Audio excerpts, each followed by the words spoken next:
Welcome to the Scaleup Valley podcast, where we bring the best tech leaders in the world to help you scale from 2 million to 100 million ARR. Today, we have a very special guest. His name is Justin Welsh, the founder of the official Justin and former SVP of sales at Passion Pop. Justin, welcome to the show. Hey, thanks for having me. It's really great to be here, and I'm excited about the conversation. So I appreciate it. Likewise. And yeah, let's get to know a little bit more about yourself and how did you end it coaching another SaaS founders in the space? Yeah. I started with, I came into sales in 2003, and the first 6 years of my sales career was really quite poor. I didn't do very well. I got fired from a bunch of jobs, and I wasn't very successful. And in 2009, I got really lucky and landed a job in New York City at a young tech company called ZocDoc, where I was the 10th employee hired there. And I spent about 5 years there, and they would go from just 10 of us to almost 700 people and be valued at about a little less than $2 billion. And I got a chance to be on that rocket ship, and it gave me exposure to so much growth, to so many smart people. And I turned that exposure into my first executive job, which I started in 2015 at a company called Patient Pop here in Los Angeles. Mm-hmm. And I was what you might call a stretch VP. Right. I was a guy who they were going to bring in, and, maybe I was going to get them to 1 million or 3 million or 5 million. And then they were going to hire, someone with 20 years experience who had built a big business before. Right. And, it worked out better than that. So I got an opportunity to be there for about 4.5 years, grew the business from $0 and one salesperson up to about 140 plus salespeople and just shy of 60 million in recurring revenue. And in August of this past year, I left that business and began advising and consulting really for SMB SaaS founders, which is my specialty, is high velocity, high transactional. I like to say less than 15K in less than 15 days. If you got a small ACV and a short sales cycle, that's where I love to play. And so that's how I came to be in my new business, which is just, my own name. So that's amazing, and congrats for the great track record. And Thank you. In terms of introduction, we always talk about the triple 2 times, double 3 times rule on the show. And you see nowadays there are different trends. People who believe that we should triple or double every single year. There are other folks who are now going to, it is better to grow slower and to grow in a much more organic and healthy way. What is your take on aggressive growth? Yeah, it's so interesting because I came from this really weird dynamic where when I came on board in 2015, it was not grow at all costs, because that doesn't fully encapsulate the way that we thought. Mm-hmm. It was grow fast, right? So it was double, triple your growth as fast as you could. And so that was the environment that I quote unquote grew up in, right? Was this hyper growth. And that is what powered Patient Pop, especially in the beginning of their history. It helped us onboard and hire great people. It helped bring a lot of attention. It helped get funding into our business because we were growing like a rocket ship. Mm-hmm. And obviously there have been some things that have happened in the past 12 to 18 months that have investors and companies thinking differently. And so I like to think that Patient Pop was ahead of the way that we thought. Where we started to we cared about efficiency a lot. We were always driving cost of sale down, improving our lifetime value. I mean, those were things that we really cared about. So now that some of this stuff has happened in some unnamed businesses, that we won't talk about, I think today it's really grow in an efficient way, grow in a profitable way. I think that's going to be more and more important moving forward as we see some of these fiascos happening. Got it. And we like to talk about something that you also are a great advocate about, which is going for niches and being laser focused as we grow. There is this counterintuitive idea that as you grow from 50 to 150 people and to 300 people, you need to start to open up new avenues of growth and go to a huge amount of verticals, a lot of geos, a lot of segments, mid-market, enterprise, small business, everything at the same time. And sometimes this is a disaster this is a recipe for disaster or for failure. In terms of focus, how do you drive focus as this is something so important for you to scale? Yeah, I was trained that way from the very beginning. So I was really fortunate. When I came into ZocDoc back in 2009, the CEO and founder was a guy named Cyrus Masumi, and he really beat into me that like focus, focus, focus. That was the thing that we wanted to do. We wanted to prove out the New York market before we went and proved out any other market. And he wanted to go deep, and he wanted to learn about every single solitary thing that he could learn about before we took it to a different market or a different vertical. So fortunately, I was trained that way. And when I came over to Patient Pop, to me, there was so much opportunity in the SMB space. We sold to physicians, right? And for us, SMB was physician groups of 1 to 5, very small. And I always considered something larger, a different vertical, a different geo. I considered those distractions, and I wanted to get extraordinarily good at our niche. And it's the way that I also build my career. So my entire career has been in SMB SaaS. In 15 of 16 years of that has been in healthcare. So not only do I follow the riches are in the niches advice for the businesses that I run, but I also follow it for my own career. I stick in what I'm good at, and I train my team and I run my business units to be the same way. And I think, anytime that we decide to go outside of our core focus area, we always started very small, right? We started very small with a very controlled experiment, with a fail fast metric, a succeed fast metric.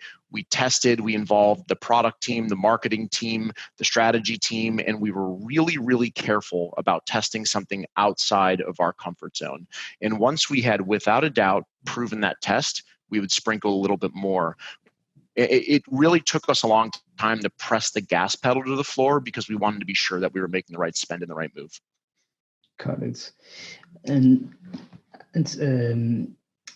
how do you keep everyone motivated, and at the same time, how do you block a lot of ideas and distractions coming from the team? So there is always people that would tell you, maybe we should change the process, or we should go for this vertical or for this geo.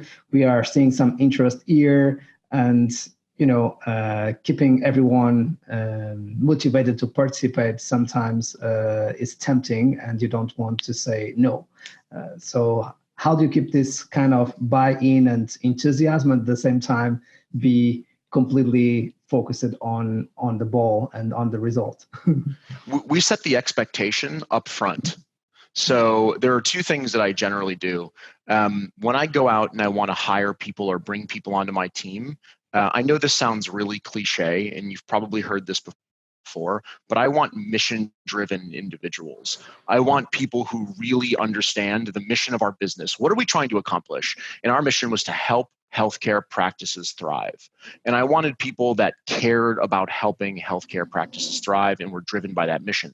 And when they came in, we set the expectation from the very first interview, right? This is what we do, and this is why we do it.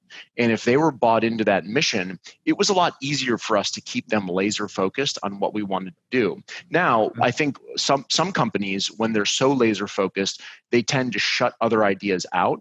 And I wanted to make sure that we didn't do that or create an environment where people didn't feel free to share their ideas. So we had a really great opportunity at Patient Pop to open ourselves up as a leadership team.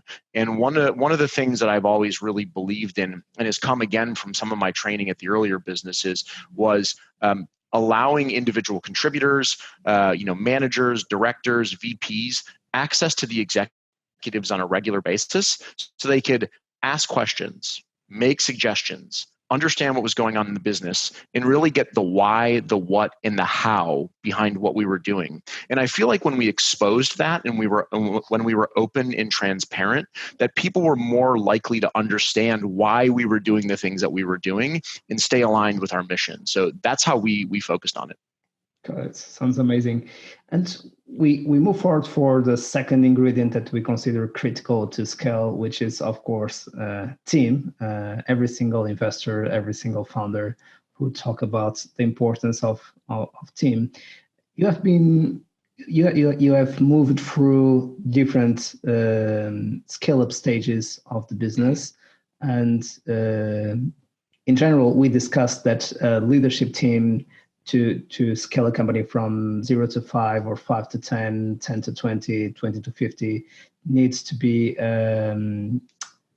needs to be different. So we need to lead 7 companies, and we need to have 7 different CEOs and 7 different leadership teams. It doesn't mean that the CEO needs to be different or the VP of sales needs to be different, but they need to evolve to the next stage that the next company needs in order to keep scaling the business. So how do you ensure that you don't become the bottleneck of growth? Yeah. Yeah, so it's such a great question, and maybe I'll be just really candid about it. We created a culture where it was okay to throw your hand up and say, I don't know how to solve this problem, right? We emphasized that from the very beginning of the creation of Patient Pop, and we also emphasized that in my previous business, ZocDoc. In fact, one of the values at ZocDoc that we carried over was speak up, right? And speak up meant a lot of things, but part of what speak up meant was, I don't know how to solve this problem, and I'm keeping this this particular part of our mission from moving forward. And we evangelize that from the bottom to the top of the organization. So a lot of times people felt comfortable coming into our meetings and saying, hey, I know we're trying to do ABC, but frankly, I haven't done this before, and I'm really confused, and I'm really in over my head, and I need some help. And for us, when that happened, it became an indicator to us that we needed to bring in somebody that had that experience. And so I think we created that culture from the very beginning. Myself as the leader of the revenue program, it was up to me to also evangelize that culture. So very candidly, about 4.5 years in, I had brought the business from 0 to 60 million. Every $1 million that I added to the business was a new environment for myself, right? I had never been past 3 million. So 4 million was new, 10 million was new, 15 million was new. And, I went to my co-founders and said, hey, this is hard. This is really challenging. We're about to cross 60 million here, and I need some help. And very frankly, part of that was the reason that I stepped down in my role, is because I wanted to show my team that I stuck with my values. And part of my values was not being the bottleneck. And towards the end of my career, I want Patient Pop to be a smash success. I want them to have somebody in a revenue perspective that has gone to 250 million. And that guy or gal is not me. And so I think by doing that, I set the tone and hopefully led by example for others to raise their hand and say, I need some help here. That's an amazing answer, and congratulations for that amazing attitude as well. It takes a lot of courage. It's more difficult to do than to say, and you have done it. So yeah. I want the business to do well, and I try not to have a big enough ego where it gets in my way. So I'm a cheerleader from the sidelines. So that's how I think about it. Also related with team, you have mentioned it, I think at least 2 or 3 times, alignment and revenue alignment. And we know that especially going from A to B, B to C, and from 1 to 5 and 5 to 10 million ARR, the growth machine really needs to be in place, and the revenue machine. And a lot of times we start building silos across marketing, customer success, sales, product. And those teams are not working together, and it's very difficult to have a cross-functional mindset. And that's when the time it's good sometimes to have a chief revenue officer who can bring everyone together, because this is a full-time job, and sometimes the CEO doesn't have the bandwidth, or the COO if there is anyone in place to do this job. But we also listen a lot of times CEOs saying that, and we see this with the PayPal mafia, when you have an amazing leadership team, all of them could be the CEO of the company. So they all can think holistically, even if they are experts on sales and they have a strength in sales or in marketing, but they could be the CEO at that time. And I see that you also have this kind of profile that you can think about the company as a whole. So how do you drive that alignment so all the pieces come together to build that growth machine? Yeah, and I'll run the risk of repeating myself a little bit, so my apologies. But I think it all comes down to starting early and having the right leaders in place early. And if you look at our last business, I ran sales a guy named Jared Jost ran marketing, and a woman named Carla Nichols ran CS, customer success.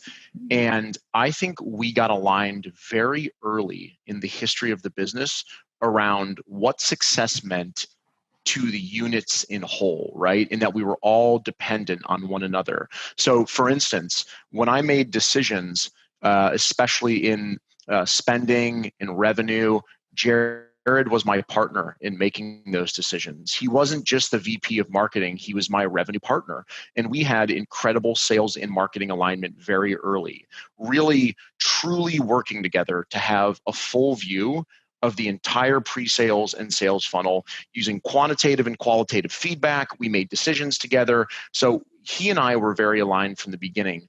Carla comes into the business, and we all understood that sales was very much the precursor to implementation, and that implementation was very much the precursor to customer success.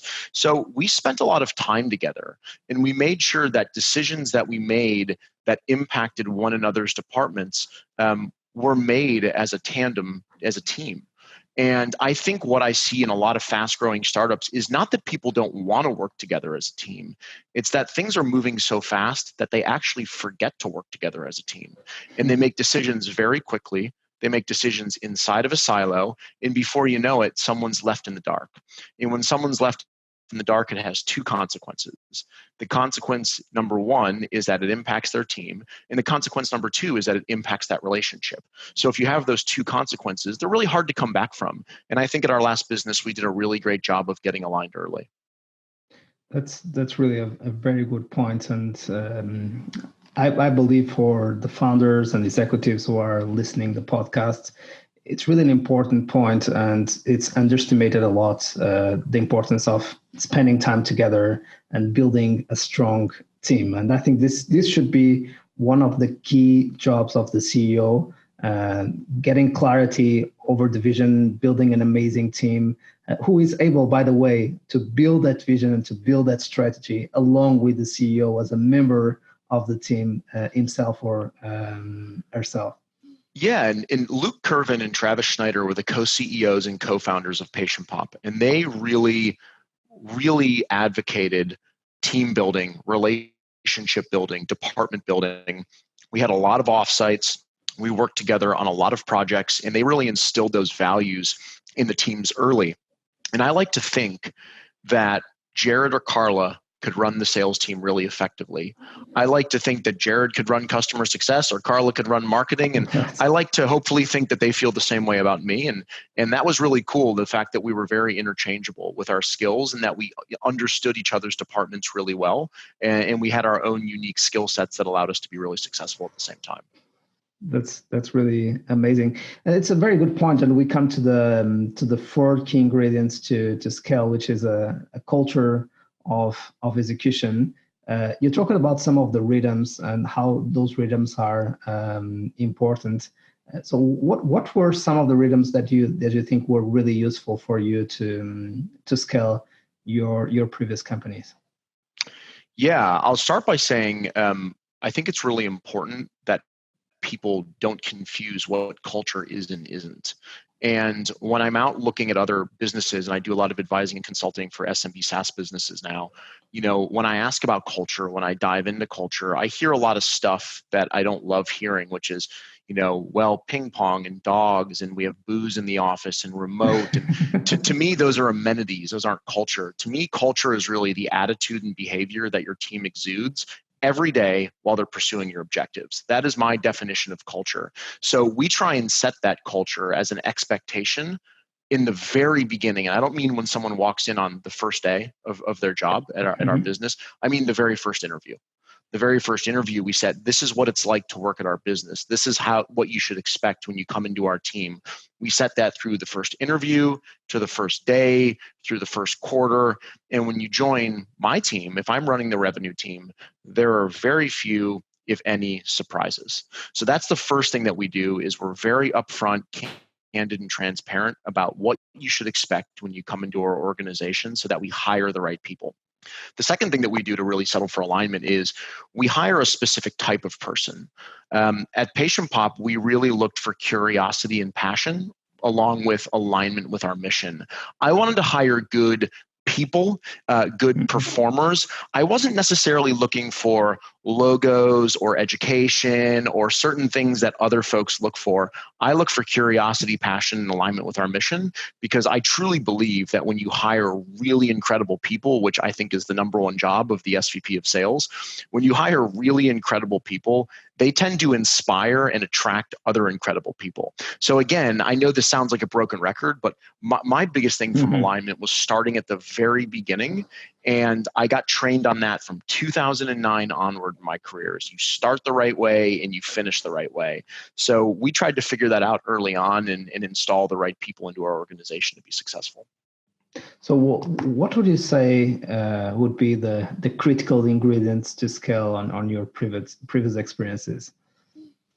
Critical ingredients to scale. I would say probably people plus process are the two critical ingredients. And I saw someone today actually ask me this question. They said, what do you think is more important, strong people or strong process? And man, I think they are both extraordinarily important, but I'd say that strong people are more likely to install strong process. So I would always give them the leg up. So I know that's a really cliche answer again. But when we were hiring early, I went deep into my network. I didn't want to hire people I didn't know early on. I wanted to hire people that I knew would come in and set the tone and set the foundation for our growth. So when you look at the early employees in my last two businesses, they were people who you could connect to me very easily. I have about 25 people at Patient Pop that worked for me at a previous business, and they were all probably, 25 of the first 40 hires that I made. So I knew who I was hiring, I knew what I was building, and I knew that I could bring people in who I could give autonomy to and trust to build the correct process because I had seen them do it before. So one more thing that I would say is really important for scale is leveraging your network and installing really talented people that you can trust early on versus taking a flyer on someone that you're unaware of. Got it. And go a little bit more deeper into an area that I'm not an expert at all. So I like to say to the CEOs that we work with, I'm not an expert in sales. I'm not an expert in marketing, neither in customer success, product engineering, nothing. I'm good at thinking about the system as a whole, and part of the job is to bring the ones who know about it. So and align them. So, but in terms of, we see a lot of times founders struggling with building that's repeatable, scalable, and profitable growth machine. And a lot of times it starts with demand gen, and it starts with the SDRs.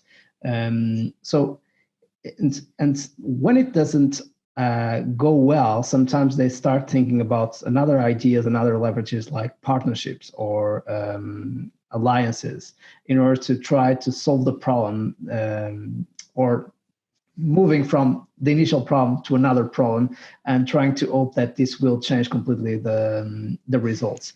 So do you really believe that when we are moving from demand gen to another channels of growth, what we are doing is just, again, distracting ourselves, or demand gen is not, and the SDR process is not, and team is not the best way to scale the business in all cases?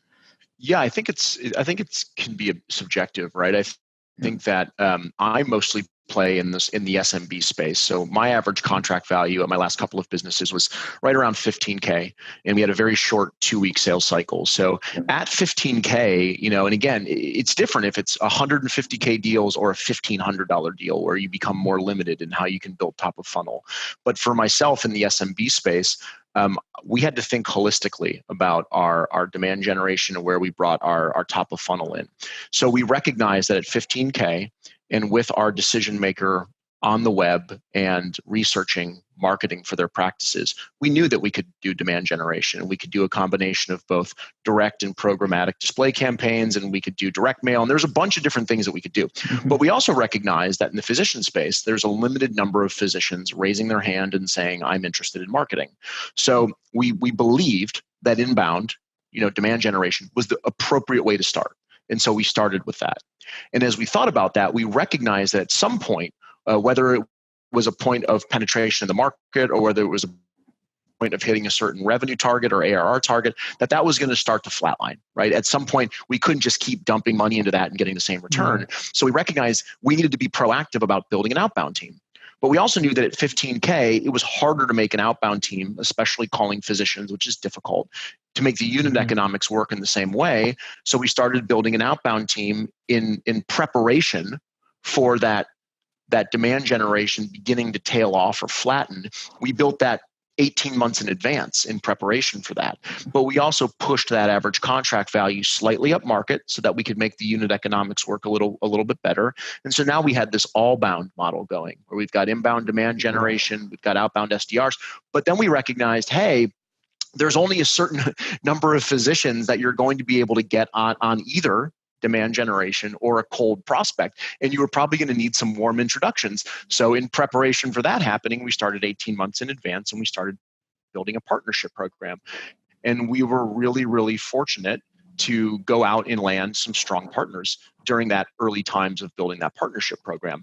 And so by the time that I left, we were doing 60 plus million in revenue, and it was split relatively in thirds by inbound, outbound, and strategic partners. And so that was an indicator to me that we had planned effectively for each part of the funnel to taper off or perform, less than it was performing before. And so I think it's an all-bound approach, especially when you're working in SMB SaaS.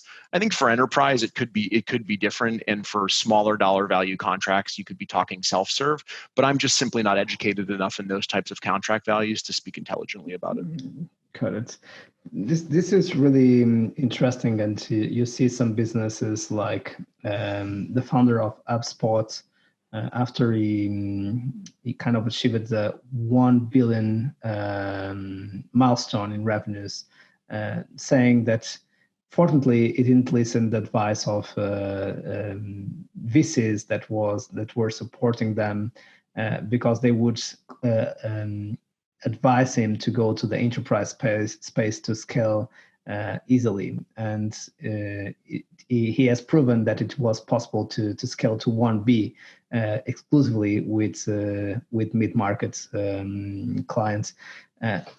I know that this is, again, very subjective, but when should a company start thinking about moving upstream and going to larger ACVs and larger contract values? Maybe there is not a perfect time, but what is your opinion on that? Yeah, I don't know when the right time is. And, my real niche and my real specialty is SMB, but, kind of outside of timing, I would think more about the how. How do you do it? And I will leave, by the way, and hopefully this comes across the right way. I will leave the when to go up market to those folks that have gone up market really successfully. And for me, we stayed very, very niched. But if I were to do it, here's how I might think about it. I would start really small, right? I would start very, very small. With a small pool of what we would think about our ICPs. I'd really narrow in on who we believed our ideal customer profile was. And if I'm thinking about my last business, we started having these larger sort of mid-market and enterprise-sized deals coming to us inbound. And we sold a few of them. And we looked at the ones that we sold, and we looked who was really successful. We looked who wasn't very successful, who weren't very successful. And we started to narrow in on what our ideal customer profile for that specific segment really looked like. What were the similarities between the customers that did really well on our platform and gave us really high NPS scores? And as we did do a little mid-market at Patient Pop, we started to narrow in on our ICP. I worked really well with marketing and product in our strategy sessions in this very small pilot, especially early on, to get alignment with, from a product perspective, what were the things that these customers had in that were similar that they asked for from a product perspective? Always different than SMB. More custom features, more integrations. You always wanted that. And then from a marketing perspective, what was going to be our strategy? Because it wasn't necessarily going to be demand gen or ripping outbound dials, asking for the same person all the time. It was more of an ABM strategy. And so to me, you needed whomever you were using in your revenue org, so your salesperson, you needed myself, You needed Jared and then our head of product, Christoph, to come into a room and really start small. Make some hypotheses, make sure the product is ready, have an ABM marketing strategy, start small and see where you end up. And we were able to do some decent revenue in the mid-market, but ultimately, like, I can't speak as competently on it as probably some other folks can that have gone really deep in it. Got it. That's quite amazing, and it's time to get to the end of the show, and we have so much more to cover. But if you would have the opportunity to come back to your times at ZocDoc and you would meet Justin Welsh in person at that time, what advice would you offer him? Yeah, my favorite piece of advice is to invest in yourself. I think that so many young, it's not just young people, it's a lot of people, but I think so many people who are, or let me say this, so many people who are early on in their careers, especially in technology, especially in really fast growing startups where resources are not as plentiful as a Fortune 500 company, sit around and say, how is someone going to turn me into the next big sales performer or the next big manager or the next big director or VP? And the folks that I've seen and the people that have come out of ZocDoc are amazing. I mean, you're looking at CEOs, COOs, SVPs at about 50 different businesses. And when I look at those people who, like myself, have grown and reached the executive level, what I saw is a significant investment in themselves early on, right? Training themselves outside of work, reading continuously, reading blogs, listening to podcasts, going to events, exposing themselves to mentors, hooking up with the people who are the top performers in their business, and really treating their business as though it was the number one most important thing in their lives versus sitting around and kind of hoping that through osmosis, they became really strong performers. So the things I always tell people who are working for me is invest in yourself, invest your time, invest your money, invest your energy in your career. What better investment do you have than yourself? And the second piece of advice I always tell people is play the long game. Don't move around for an extra 5K here, an extra 10K there, because your buddy says it's a great place to work. Go to a place that you're passionate about, where the leadership team is incredible, where there are people around you that you can learn from, and spend time there. Acquire skills, fail a lot, learn a lot of lessons, and stay around. It's really hard to learn when you jump around so quickly. So stick it out and work through some of the tough challenges of working at a hypergrowth startup. Because when you solve those challenges and it's time for you to move to your next business, you will have seen how they got solved. And when you see how challenges are solved, you can be the solver in the future. So, I stuck at ZocDoc for 5 years. It was a tough place to work and it was an awesome place to work. And they grew really fast. And boy, am I glad I stayed there. That's amazing. Justin, thanks so much for sharing your experience with us from 0 to 60 million with Patient Pop and ZocDoc. Thanks so much for having me. Really appreciate it. And look forward to talking with you again soon. To our community, thanks for being on that side. We keep bringing the best of the best to help you scale from 2 to 100 million ARR as soon as possible. See you soon and keep scaling.